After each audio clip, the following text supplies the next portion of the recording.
యోహాను రాసిన మొదటి పత్రిక 1వ అధ్యాయము. జీవవాక్యమును గూర్చినది ఆది నుండి ఏది ఉండెనో మేమేది వింటిమో, కన్నులారా ఏది చూచితిమో, ఏది నిదానించి కనుగొంటిమో, మా చేతులు దేనిని తాకి చూచెనో అది మీకు తెలియజేయుచున్నాము.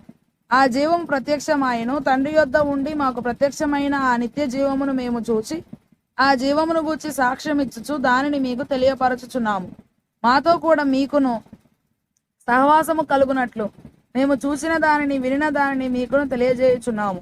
మన సహవాసమైతే తండ్రితో కూడాను ఆయన కుమారుడైన యేసుక్రీస్తు, క్రీస్తు అను శబ్దమునకు అభిషిక్తుడని అర్థము తో కూడాను ఉన్నది. మీ అని పాఠాంతరము సంతోషము పరిపూర్ణమవుటకై మేము ఈ సంగతులను రాయుచున్నాము.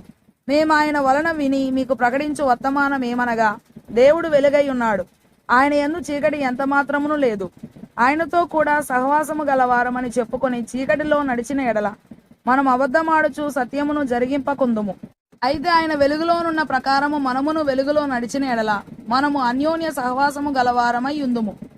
అప్పుడు ఆయన కుమారుడైన యేసు రక్తము ప్రతి పాపము నుండి మనలను పవిత్రులనుగా చేయును. మనము పాపము లేని వారమని చెప్పుకొనిన ఎడల మనలను మనమే మోసపుచ్చుకొందుము, మరియు మనలో సత్యం ఉండదు.